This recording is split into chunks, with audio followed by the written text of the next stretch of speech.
Hello everybody, I hope you had a nice short break after your end of year exams, and I'm sure you're starting to get back your end of year results. I hope all of you have done relatively well as well, and I've missed seeing you over the videos.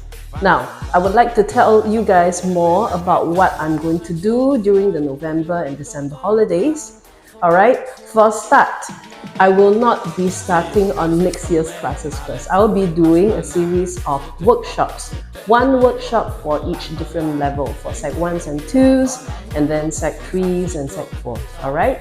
So, first up, let's now first talk about what the Sec 3s you'll be doing with me. And when I'm talking about Sec 3s, I'm talking about next year's Sec 3. 2024 Sec 3 Chemistry students. Now, what kind of workshop will I be doing for you? Well, my workshops will be organized into 3-day workshops, in total 9 hours. In other words, every single workshop day is going to be 3 hours. I will confirm the time with you on the next post, and you'll see the time and the date properly. Now, what is it will I be doing with the Sec 3 students? Now, for Sec 3 Chemistry, the first lesson would be something that you'll be surprised when you start school, the teachers won't go through with you again.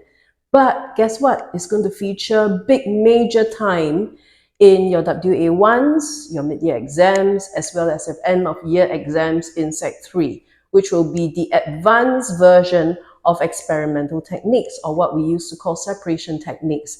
And that's not all. What happens after that, and this is the stink bomb bit, they will also link it up with a chapter called Preparation of Salts. After you've answered certain things of experimental techniques, they will ask you about how do you prepare certain salt, and therefore how do you handle certain things. And that is quite some cool question to handle.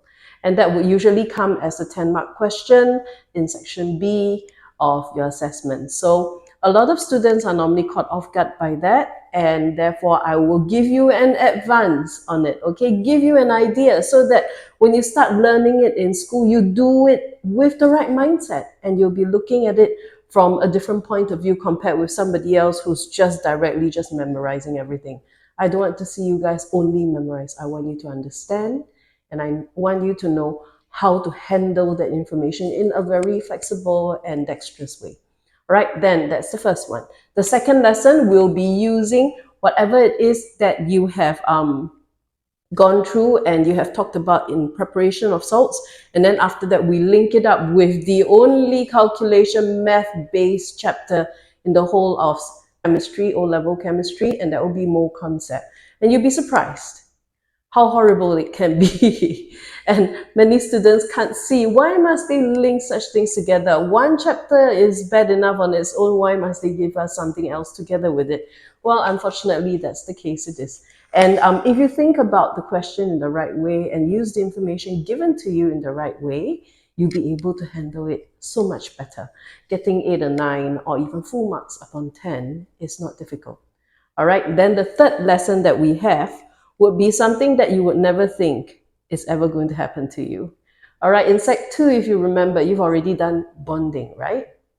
Well, at least you have talked about the simplest versions of bonding.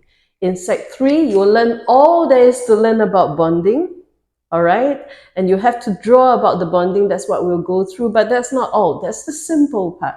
The horrible part is after that, they'll be asking you about the chemical energies associated with the different kinds of bondings. And I will show you how to handle the vast majority of the section B questions that totals about 10 marks per question, right?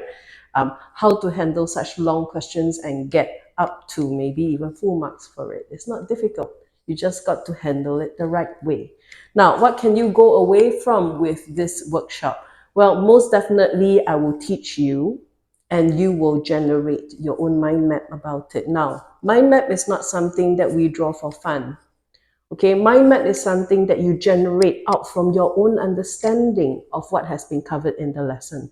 And that is to serve as a reminder the moment you look at it, that you will immediately draw the correct associations, and you'll be able to handle the question in the right direction, which will therefore guide you to the right answer more readily. So definitely you will end up with a proper mind map for the chapters that I'm going to cover per lesson. Each lesson will have its own mind map. They're not the same.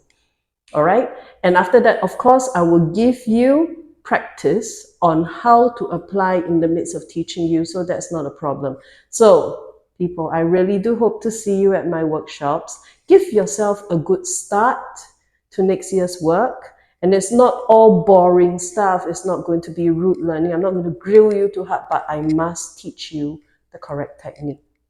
All right. So if you find this useful, please do join me.